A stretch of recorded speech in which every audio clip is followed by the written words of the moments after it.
Hello guys, नमस्ते सबैजनालाई। म मनिष शर्मा अबुधाबीबाट। Welcome to Manish blog official. So फेरि पनि तपाईँहरूको माझ आइपुगेको छु बाध्य भएर, किनकि लाइक सेयर सब्सक्राइब मेरो केही पनि बढ्दैन होइन, भ्युज पनि आउँदैन होइन, त्यही पनि म आएको छु तपाईँहरूको माझ। सो आज म तपाईँहरूलाई बनाएर देखाउन गइरहेको छु आइस क्यारामेल मक्यातो है। सो हेरौँ कस्तो बन्छ। अब मलाई सकेसम्म होइन जति आउँछ त्यति चाहिँ म तपाईँहरूलाई बनाएर देखाउँछु। यदि मिल्छ मिल्दैन, बन्छ बन्दैन होइन, भिडियो लास्टसम्म हेरिदिनु होला। बनेछ भने प्लिज सब्सक्राइब बटन दबाइदिनु होला। ल गाइज, अब आइस क्यारामेल मक्यातो बनाउन चाहिँ हामी रेडी भइसकेको छौँ होइन। त्यसको लागि चाहिँ हामीलाई एस्प्रेसो चाहिन्छ, डबल सट होइन, त्यहाँपछि क्यारामेल सस चाहिन्छ, आइस क्युब चाहिन्छ अनि मिल्क चाहिन्छ। So let's begin.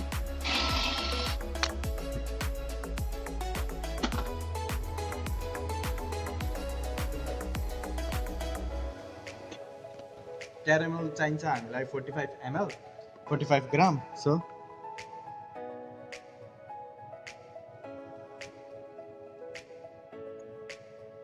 45 ग्राम भइसकेको छ। अब टक्कै यसलाई मिक्स गरिदिने। ल अब त्यो भइसक्यो। अब हामी कपलाई गार्निस गरिदिने है त। यो चाहिँ आफ्नै डिजाइनले तपाईँ गार्निस गर्न सक्नुहुन्छ होइन, धेरै थोरै कति गरेर चाहिँ गार्निस गरिदिने। अन्त यस्तो बनाइदिएको छु। ल आइस हाल्नुपर्छ अब त्यसमा होइन। आइस चाहिँ हाल्ने भनेको 8 देखि 10 क्युबसम्म हाल्ने हो होइन। कप हेरी हेरी हुन्छ वास्तविक कुरा।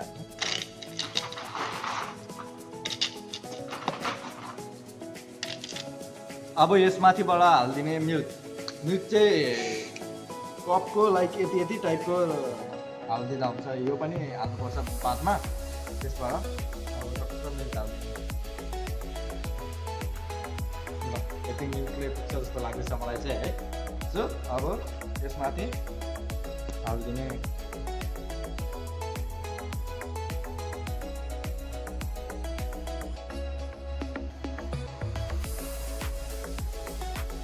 ठ्याक्क पुगेछ है गाइस। अब हाम्रो क्यारामेल मक्यातो रेडी भइसकेको छ, आइस क्यारामेल मक्यातो होइन। अब चाख्दिउँ न त कस्तो रहेछ होइन। टक्क खानुभन्दा सुरुमा अगाडि चाहिँ टक्क स्टिर गरिदिने यसलाई, टक्क घुमाउने, किनकि यो क्यारामेल मिल्क टक्क एक साइडमा बसेको हुन्छ। त्यसको लागि टक्क मिक्स गरिदिने।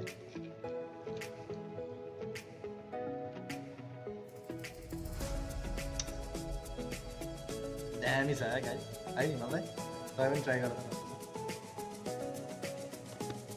ल ट्राई गर्नु पऱ्यो, टेस्ट भनिदिनु पऱ्यो। जनता जान्न चाहन्छन् मनिषले बनाएको टेस्ट कस्तो छ।